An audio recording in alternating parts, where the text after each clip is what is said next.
Now you want to ban firearms from law-abiding citizens. Criminals don't, you're running away from me.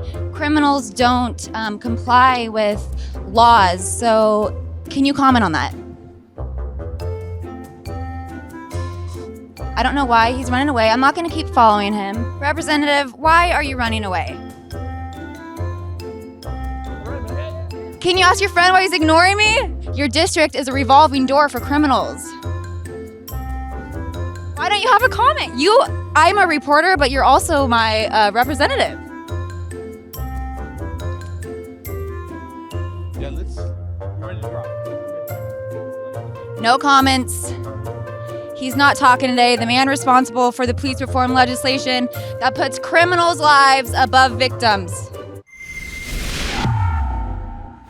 Katie Davis-Cart reporting for Rebel News here at the Washington State Capitol, where Democrats are introducing a series of sweeping anti-gun bills, which is the greatest attack on the Second Amendment in state history. House Bill 1180 would make it illegal to manufacture, sell, purchase, and transfer assault weapons, not just assault rifles, but this also includes shotguns and pistols. House Bill 1178 would end state preemption, allowing cities and counties to implement their own gun control regulations. House Bill 1178 before the committee repeals the statute that preempts local governments from adopting laws relating to firearms and adds a new section stating that nothing in the chapter of law governing firearms affects, modifies, or limits the authority of cities, municipalities, or counties to adopt ordinances or regulations that are in addition to or more restrictive than state laws governing firearms.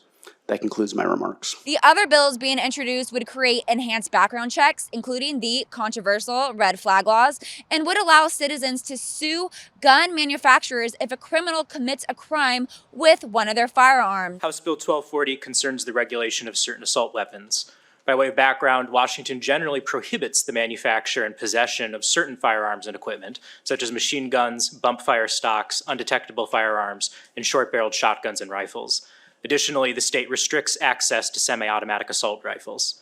House Bill 1240 prohibits the manufacture, importation, distribution, sale, or offer for sale of any assault weapon. House Bills 1143 and 1144 address requirements and procedures for the purchase and transfer of firearms.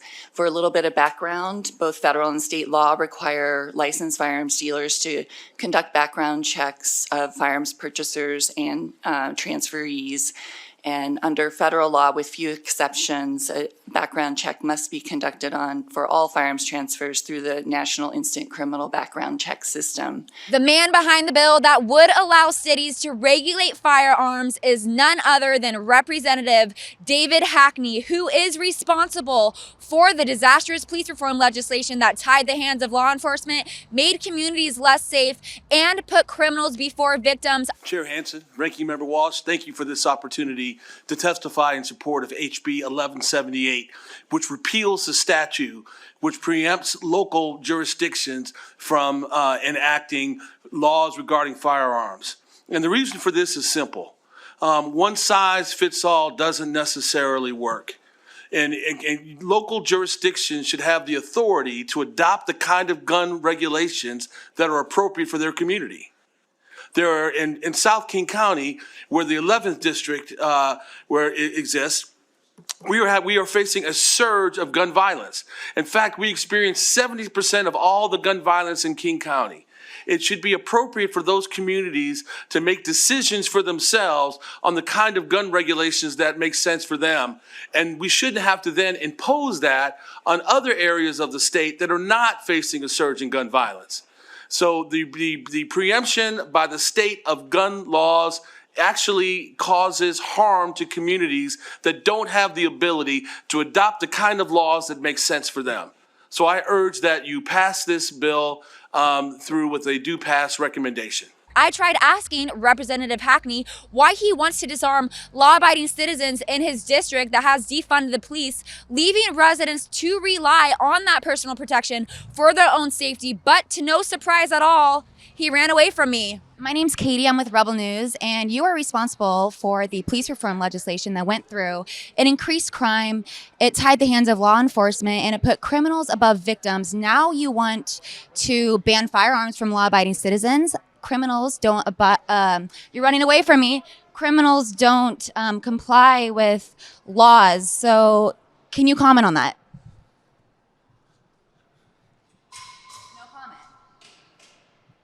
Why don't you want to comment? If you stood behind the principles of your bill, you would want to state your position. No comment, you guys. This is Representative Hackney, and he does not want to talk about the police reform legislation he put into effect, or maybe he will. I don't know why he's running away. I'm not going to keep following him, but Washington State legislators, Representative, why are you running away? Why are you running away? So your policies, you are responsible for the police reform legislation going through the state. It has tied the hands of law enforcement. It has put criminals above victims. And now you're trying to ban firearms from law-abiding citizens in your district. How are you doing? I'm doing all right, man. Good to see you. All right, man. Yeah. Can you ask your friend why he's ignoring me? Now you're trying to ban firearms from law-abiding citizens in your district that rely on firearms to keep them safe. Your district is a revolving door for criminals. Why don't you have a comment? I'm a reporter, but you're also my representative. Yeah, we're ready to drop. Okay, great. No comments. He's not talking today. The man responsible for the police reform legislation that puts criminals' lives above victims.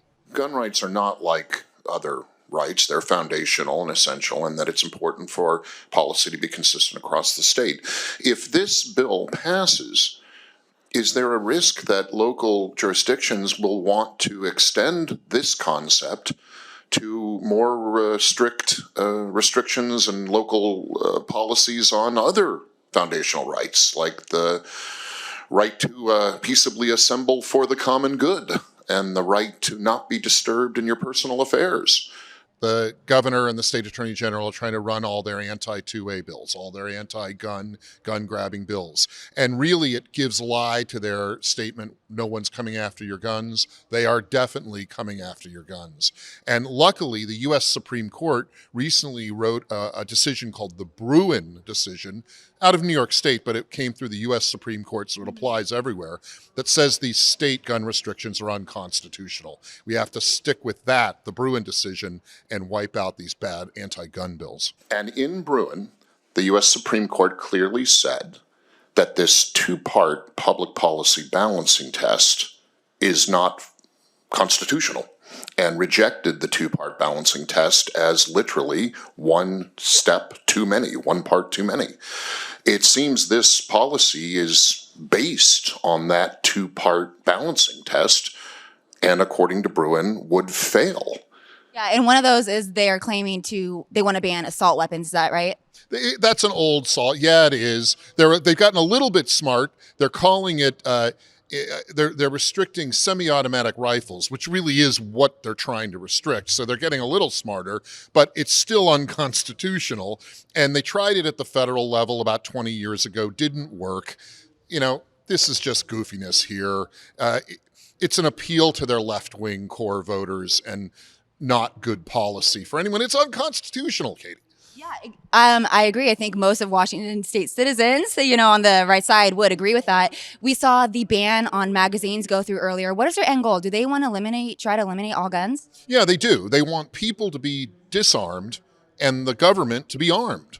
And this country and this state was founded on the opposite of that, on people defending themselves. Firearm preemption laws are among the most simple in concept, but often the most difficult to understand. To illustrate the issue of preemption, assume you were traveling along the I-5 corridor from Clark County on the Oregon border north here to Olympia. You will travel through 4 different counties and at least 10 different cities along that same corridor. So in 100 miles, an hour and a half, you have to travel through a minimum of 14 different jurisdictions. Under Washington's current preemption statute, the laws that apply to how you register, license, possess, purchase, sell, transfer, and store your firearm are uniform. If House Bill 1178 passes, in that stretch of just 100 miles, you will encounter 14 different jurisdictions with patchwork laws and regulations. In one county, your firearm can be concealed. In the next, it must be locked and unloaded in the trunk during transit. In the next, completely banned. They're attempting to repeal state preemption, which means that each county, each city would be able to then make their own gun laws. Maybe they ban guns in that jurisdiction, or maybe you can only carry a certain type of ammo, or your guns need to be stored that way. But every time you travel from one district to another, those laws could change and you could be subject to prosecution or disobeying the law. When we take away the guns from law-abiding citizens, the only people who are left with guns are criminals. Do criminals follow rules? Not historically, by their very nature, they are criminals. Right. And so they also talked about banning assault rifles. What are your thoughts on that? So it's assault weapons. It's not just rifles. It's shotguns and pistols all included in this list. It's overextensive. We've got court precedents that shows this is likely unconstitutional, but we're here to try to defeat the bill. People in favor of the bills gave testimony about mass shootings and how they are carried out with assault weapons. People against the bills testified that the overwhelming majority of gun violence is committed using handguns. They say that banning firearms and enacting strict gun control laws infringes on the constitutional right to the Second Amendment, and gave testimony about being victims of domestic violence as well as other violent crimes and feel the need to have firearms for personal protection. Chairman Hansen and Ranking Member Walsh, thank you for the opportunity to speak to you today. I am here to speak to you and ask you to reject House Bill 1178. As has been stated by several people offering testimony today, the stated purpose of repealing the preemption law is to increase public safety and give more local control. However, while I would normally support local control in most areas where public safety is concerned, firearm laws need to be uniform across the state of Washington for a myriad of reasons. First off, as a private citizen, as I commute to work every day, I cross at least 4 other boundaries of municipalities on my way into the city center of Spokane on my way into work. As a private citizen, I would have to know each individual firearm laws as they pertain to those individual jurisdictions as I went to work if this law is enacted. I will say that that is an unreasonable expectation of most citizens, and that's just on my daily commute to work, let alone what kind of travel I might take throughout this state. The preemption law here in Washington state is a model for at least 20 other states throughout the United States because it is so effective and works so well. By repealing this law, it will create criminals out of otherwise law-abiding, tax-paying citizens who are just exercising their constitutional right to keep and bear arms. I ask you to reject House Bill 1178 and not create criminals out of our good citizens. Thank you. Good morning, Representative Hansen. By way of background, my name is Mark Kreider. I spent 10 years as a naval officer, 22 years as an FBI agent, and I am currently the sheriff of Walla Walla County. I'm going to take this a little bit different direction than what you've already heard from, is in looking at the overall 1143 and 1144, I'm going to voice my opposition to these. Number one, because I think they create a state registry and database of gun owners. And I don't think the government has any purview to all of my personally identifiable information just because I'm exercising one of my constitutionally given rights. First of all, the fee that is outlined, the only fee that has been talked about is the $25 fee, which in the draft says that can be changed as it goes along and it can be increased year over year. What we don't talk about is the fact that you're going to require fingerprints in order to get this basically a FOIA card, which is what the state of Illinois has, a firearms owner identification card. That puts an incumbent burden on every county sheriff throughout the state. I can tell you that we don't have the facilities nor the resources to fingerprint all the citizens in Walla Walla County that are going to require a firearms owner's identification card. Plus, I'm going to have to charge those people for the time and effort to fingerprint them. Also, the class, that's another burden that they're going to have to endure because they're going to have to pay for this class. In Section 2 of 1143, it also calls for a waiver of your HIPAA rights in order that they can check all of your psychological background anytime that you've been seen by a doctor. So I think this is an unfunded mandate, again, by the legislature that is putting the burden on the small communities. But the common theme among both Republicans and Democrats is that gun violence is an issue in the state. Democrats are blaming the firearm and Republicans are blaming the criminal. With an overwhelming Democrat majority in the state legislature and an anti-gun governor and attorney general, the passing of these bills very well could happen. I'm Katie Davis-Court with Rebel News. If you enjoyed our coverage and would like to stay up to date on these anti-gun bills, please go to rebelnewsusa.com and support independent journalism. We are 100% crowdfunded by our viewers. We pride ourselves on not taking a dime from the government, and that way we stay uncorrupted. So again, that is rebelnewsusa.com. Thank you guys.